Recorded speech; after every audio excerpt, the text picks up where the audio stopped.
Bonjour, je suis Julien Didier, président et cofondateur de D&D, une agence de conseil et de delivery autour de projets digitaux et e-commerce. J'ai le plaisir de recevoir aujourd'hui Jess de la société Akeneo. Bonjour, je m'appelle Jess Créange, je suis l'ancien CEO et cofondateur d'Inify. Aujourd'hui, je dirige les équipes Supplier Data Manager chez Akeneo et je suis expert en IA. Avant de rentrer dans le vif du sujet, nous allons parler donc du marché actuel du digital et de la transformation digitale des entreprises. Nous détectons en ce moment, en septembre 2024, un léger ralentissement dans la réalisation de projets vraiment Big Bang au sein des entreprises au profit de davantage d'optimisation, de simplification, d'automatisation des process. Et bien sûr, là-dessus, on voit également de l'amélioration de l'expérience client. C'est la raison pour laquelle nous recevons Jess de la société Akeneo pour parler d'expérience client.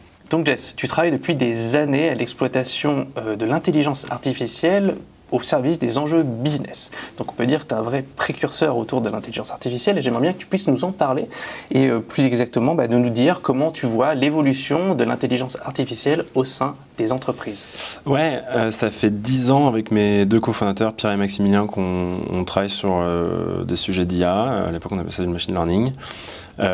Max a rédigé une thèse sur l'utilisation de l'IA pour nettoyer de la data, il y a 7-8 ans, quand Pierre, à l'époque, mettait en production les premiers modèles dédiés à la détection de la fraude en assurance. Historiquement, c'était un métier de technique. La donnée était ce qu'elle était, pas toujours très propre. Pour y accéder et pour utiliser de l'IA, il fallait faire appel à des équipes de data scientists ou des consultants externes. C'est pas du tout des compétences qui étaient internalisées, à part dans les grandes banques et les grandes boîtes d'assurance qui avaient les moyens de recruter ce genre d'équipe. Et nous, on passait notre temps à packager des IA qu'on mettait beaucoup de temps à entraîner, à construire, à designer derrière des softwares. Et on faisait ça à l'époque, on parlait même pas de ChatGPT, nous on était contributeurs sur GPT-2 qui n'était pas du tout accessible. On en a eu marre de nettoyer de la donnée et donc on s'est lancé dans Unify qui à la base était un software qui faisait du nettoyage de données de façon généraliste et puis on est tombé dans le retail. On a beaucoup parlé de ChatGPT, comme quoi ça a été un grand changement parce que ça a facilité l'accès aux particuliers, notamment à cette techno. Nous, on accédait déjà à cette technologie, mais la vraie différence, ça a été la puissance des modèles, le fait qu'ils les aient entraînés sur des corpus de texte qui sont énormes. Et ça, ça a changé nos vies, parce que ça nous a permis d'itérer beaucoup plus vite et de faire disparaître l'IA derrière du software et derrière du software métier. Aujourd'hui, c'est ça la tendance. On n'est plus sur des gros projets de Big Bang avec des énormes POC de centaines de milliers d'euros. On ne sait pas trop ce qui va se passer. On est sur vraiment l'intégration de cette techno pour qu'elle soit la plus intégrée possible, voire invisible. Et donc aujourd'hui, on fait en sorte qu'elle soit dans les outils métiers pour faire gagner du temps, améliorer l'expérience et faire en sorte que ce soit plus facile de travailler et qu'on décuple. On parle beaucoup de problèmes de productivité en Europe, on décuple la productivité des uns et des autres. Donc on peut dire que ChatGPT a finalement démocratisé l'usage de l'intelligence artificielle pour le privé, mais également pour les entreprises. Ouais, et puis l'impact sur les particuliers, je pense, a permis un réveil des consciences et un retour sur le devant de la scène de cette techno, parce que c'est devenu un truc dont tout le monde parlait. Ok. Et est-ce que tu vois aujourd'hui des usages très concrets de l'intelligence artificielle ? Ouais, moi je le vois beaucoup, sur tout ce qui est cleaning de data évidemment parce que c'est mon métier, donc c'est ce que je fais, donc voilà. Mais sur tout ce qui est gestion du support, agent conversationnel augmenté, je pense que souvent maintenant quand on discute avec un chat en ligne, les premières secondes, les premières questions sont plus gérées par des humains depuis au moins 1 an ou 2. Donc ça on le voit beaucoup dans tout ce qui est analyse financière, génération de documents de plus en plus et dans le code. Nous on utilise Copilot. Beaucoup, ça c'est pas parfait, on génère pas entièrement nos codes, mais on le fait pour faire des reviews, détecter des failles, et ça c'est un vrai gain de temps pour les équipes techniques. Historiquement, Akeneo a été lancé sur l'exploitation de la donnée produit, une manière de pouvoir la collecter, l'enrichir, l'améliorer et la diffuser après sur le canal de son choix. On peut dire aujourd'hui que grâce à l'intelligence artificielle, finalement, Akeneo va aller encore plus loin. Est-ce que tu peux nous expliquer concrètement comment ça marche et comment on va aller améliorer l'expérience client grâce à l'intelligence artificielle dans Akeneo ? Oui, alors si on repart de l'expérience client, aujourd'hui les principaux problème qu'un client rencontre quand il va dans un site ou quand il discute avec un commercial en magasin, c'est je ne trouve pas le produit que je veux. Je trouve le produit que je veux, mais l'information que j'ai n'est pas suffisante pour me donner confiance et envie d'acheter. Donc en ligne, c'est de l'abandon de panier, en magasin, c'est une sortie de magasin. Et il se trouve que pour trouver un produit, il faut designer un site, avoir les bonnes catégories, les bons titres, les bons attributs, les bonnes images, faire en sorte que le produit soit là. Et puis quand on est sur la fiche produit, qu'on ait les infos, ou quand le commercial nous pitch, qu'on ait les infos qui nous donnent envie d'acheter. Il se trouve que c'est un travail que les IA font très bien. Donc dans Akeneo PIM, avant on designait son modèle à la main. Aujourd'hui, on a des IA qui sont capables de lire le contenu des fiches et de suggérer une nouvelle catégorie ou une nouvelle famille. Et ça, on commence à savoir le faire. On a des IA qui vont très très bien générer, écrire des descriptions à votre place, tout en respectant votre ligne éditoriale. Je donne un exemple, vous êtes la Fnac, ou vous êtes Carrefour, ou vous êtes Cdiscount, vous avez votre propre façon de vous adresser à vos clients et à vos produits. Vous recevez l'argumentaire d'Apple pour les iPhones, c'est pas forcément les mots que vous allez utiliser, les termes que vous allez employer pour que vos clients trouvent les produits. Donc historiquement, à la main, on réécrivait cet argumentaire-là. C'est un travail que les IA font très bien dans des outils comme le Supplier Data Manager ou dans le PIM. Je récupère une info, j'ai l'ensemble des textes et des attributs, je suis capable de mettre les bonnes infos aux bons endroits ou de les réécrire ou de les transformer. Il y a un vrai enjeu qui est un enjeu de cohérence. Le PIM est connecté à tous les canaux, en théorie, de vente.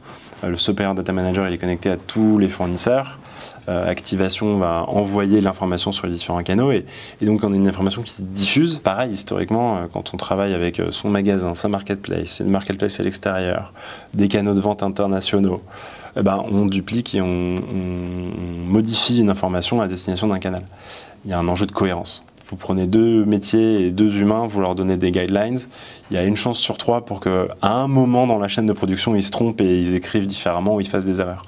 L'IA est très bonne pour faire ce genre de choses parce qu'elle ne se trompe pas, elle réplique un comportement et elle laisse le temps aux humains de vérifier derrière. Donc aujourd'hui, on a de l'IA dans le PIM, on a dans le Supplier Data Manager et on est en train d'en mettre partout dans Activation, dans Chart Catalog, pour faciliter tout ce travail de transformation, de nettoyage, de collecte et d'enrichissement de la donnée. Donc finalement, ça va considérablement améliorer le travail des clients, également des agences pour nous, pour pouvoir apporter une expérience encore plus qualitative pour les clients finaux. Exactement. On a vu donc pas mal de cas d'usage sur la manière dont Akeneo permet l'utilisation de l'intelligence artificielle, mais est-ce que tu peux nous parler un peu en avant-première en fait, des recherches et des réflexions que vous avez autour de l'exploitation de l'intelligence artificielle, mais encore au-delà de ce que vous nous avez présenté jusqu'à maintenant? Oui, au moment du rachat d'Unify, nous on avait une équipe de data scientists assez forte, donc menée par Maximilien dont j'ai parlé tout à l'heure. Aujourd'hui, cette équipe-là, c'est l'équipe d'IA d'Akeneo, c'est une équipe qui est transverse, qui développe une plateforme interne qui nous permet de brancher n'importe quel modèle, que ce soit un modèle propriétaire ou un modèle du marché, dans le product cloud et dans nos produits. Donc déjà, ça nous offre une agilité très forte, supérieure, je pense, à la plupart des éditeurs du marché, parce que ça nous permet d'avoir une expérience sans couture, avec des fonctionnalités qui deviennent intelligentes au fur et à mesure que les équipes de Core AI développent et lancent des features. Ensuite, ils font un travail de fond, de R&D sur des nouveaux modèles. Aujourd'hui, le sujet, c'est le principal sur lequel ils travaillent et qu'on est en train d'implémenter, c'est l'utilisation des assets, donc les PDF, les images, les vidéos, pour en extraire de l'information, sortir du cadre textuel, le catalogue, le fichier CSV ou le flux XML qu'on exploitait jusqu'à présent, et commencer à utiliser les pièces jointes, connexes, pour enrichir une fiche. C'est hyper important dans le monde de la mode, parce que d'une image, on va pouvoir déduire une texture, une couleur, une ambiance, mais c'est aussi important en B2B. Je sais que D&D fait beaucoup de B2B, parce que quand on travaille avec Rexel, on récupère des téraoctets de fiches de sécurité, de notices d'utilisation qui sont des documents obligatoires et dans lesquels il y a plein d'informations super techniques qui sont cachées et que les équipes des fournisseurs n'ont pas forcément enrichi. Et donc là, aujourd'hui, l'accent est là-dessus. Et puis il y a d'autres choses dont je ne peux pas encore parler, mais que vous verrez dans le courant de l'année. On a hâte de voir ça.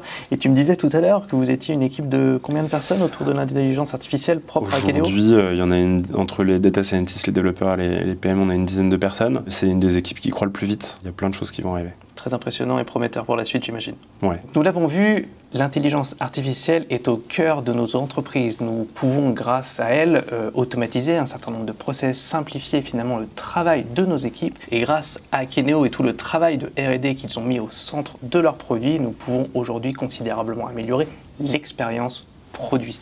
Jess, est-ce que tu as un petit mot de la fin? Ouais, les projets d'IA, c'est avant tout des projets métiers et d'organisation. C'est important d'avoir du recul et du conseil quand on se lance dans ce genre d'aventure. Et donc, avec D&D, on sera ravis de vous accompagner et de vous aider pour réussir vos projets d'IA. N'hésitez pas à poser toutes vos questions en marge de cette vidéo. Et Jess, je te remercie infiniment d'avoir été parmi nous et je souhaite longue vie à Akeneo.